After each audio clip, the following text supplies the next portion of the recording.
ठंडी धुंध में खोया हुआ एक मुसाफिर, थकान से टूटी हुई सांसें, कंधों पर बोझ और आंखों में डर लिए इस सुनसान रास्ते पर चला जा रहा था। रात इतनी निर्दयी थी कि इंसान की परछाई भी साथ छोड़ दे। उसे नहीं पता था कि जिस गांव की ओर वह बढ़ रहा है, वहां हर आने वाला मुसाफिर अपनी हर एक कहानी पीछे छोड़ जाता है। यह ठंड इंसान को पत्थर बना देगी, बस कोई आसरा मिल जाए। हल्की सी रोशनी टिमटिमाते हुई दिखाई दे। मुसाफिर की चाल तेज हो जाती है। आगे बुजुर्ग हाथ सेक रहे थे। कपड़े पुराने थे, चेहरे रहस्यमय और उनकी झुर्रियों पर टिमटिमा रही थी। लड़कियों की चटक, हवा के झोंके में सूखी लकड़ी की पत्ती जैसी आवाज। मुसाफिर धीरे धीरे उनकी तरफ बढ़ता है। आँख की रोशनी उसके चेहरे पर पड़ते ही एक बुजुर्ग चौंकता है।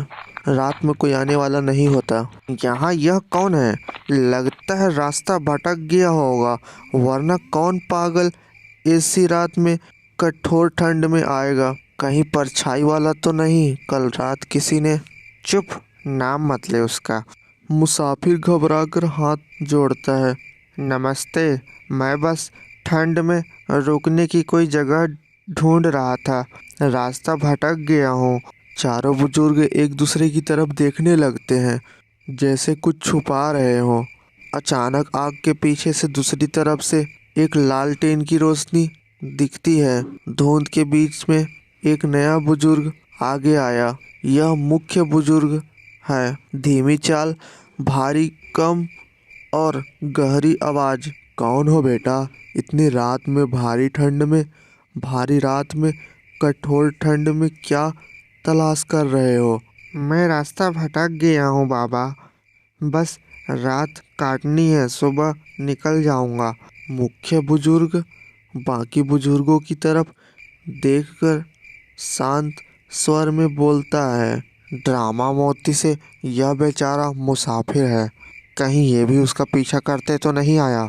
मुसाफिर होने का मतलब यह नहीं कि इसे सच पता होना चाहिए। मुख्य बुजुर्ग सबको हाथ के इशारे से शांत करता है। बस इतना काफी है, डर फैलाने की जरूरत नहीं। चलो बेटा, मैं तुम्हें अंदर गांव ले चलता हूँ, लेकिन ध्यान रखना, अगर रात में कोई दरवाज़ा खटखटाए तो जवाब मत देना। यहाँ जो खटखटाते हैं वह हमेशा इंसान नहीं होते। कौन खटखटाता है? बुजुर्ग बस मुस्कुराता है, एक अजीब डर छुपाती मुस्कान। मुख्य बुजुर्ग लालटेन लेकर आगे चलता है। मुसाफिर उसके पीछे। बाकी बुजुर्ग आग के पीछे हाथ सेक रहे थे और उन्हें जाते देख रहे थे, चिंता, डर और रहस्य भरी आंखों के साथ। कोल्हापुर एक ऐसा गांव जहां हर दरवाजा बंद था और डर पर्दा खिड़की के पीछे कहां पर रही थी। रात यहाँ सोई नहीं, बस निगरानी करती है। तीन औरतें चबूतरे पर बैठी हैं, हाथ जोड़, चेहरे पर चिंता। बाबा, ये कौन है? आज तो वह घूमने वाली रात है कहीं, इसे देखकर वह फिर। किसी को पता नहीं चलेगा, दरवाजा बंद रखना और अगर आवाज आए तो भी मत खोलना। मुख्य बुजुर्ग गांव के किनारे एक झोपड़ी में लाता है। घर पुराना, अंदर एक छोटी खाट और एक लालटेन। यहाँ ठहर जाओ, मगर याद रखो, रात में अगर कोई दरवाज़ा खटखटाता है तो खोलना मत, चाहे कोई कैसा भी पुकारे। लेकिन अगर कोई मदद मांगे? बुजुर्ग सीधा उसकी आंखों में देखता है। वह धोखा है, चाहे वह कुछ भी बोले, तुम्हें दरवाज़ा नहीं खोलना है।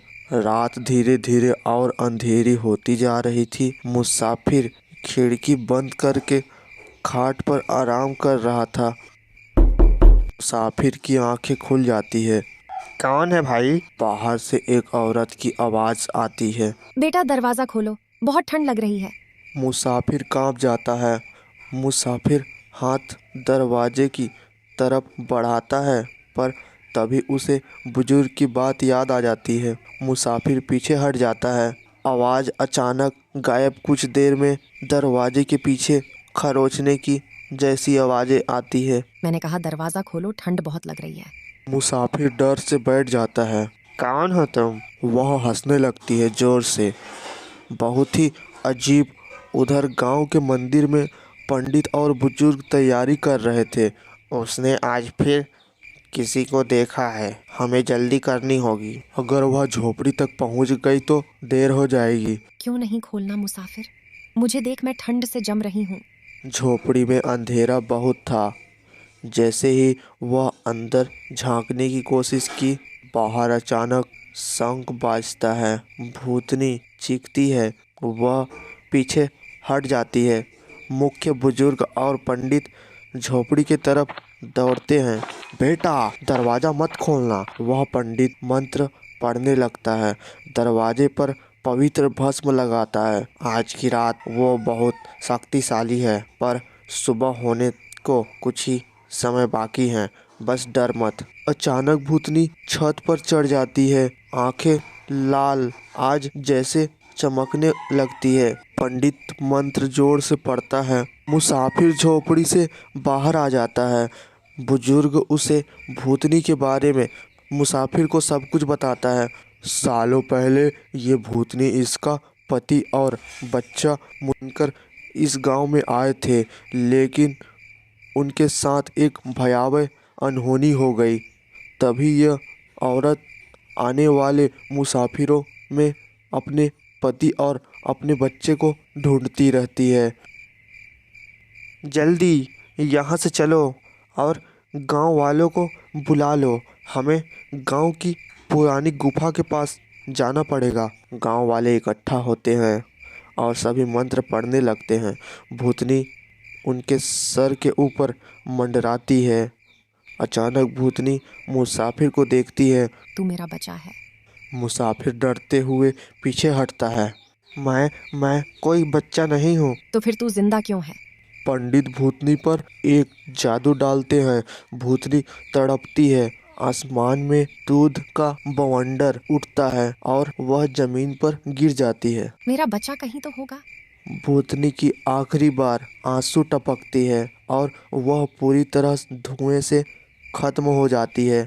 रोशनी फैलती है। पंछियों की हाल की आवाज़। गांव में बदलाव होती है। मैं चलता हूँ बाबा, आज रात मैं भूल नहीं सकता। दोबारा मत आना। कुछ रास्ते एक बार ही सुरक्षित होते हैं। मुसाफिर गांव की सीमा पार करता है। हवा बहती है। पीछे से किसी औरत की धीरे से फुसफुसाहट सुनाई देती है। बेटा रुक जा।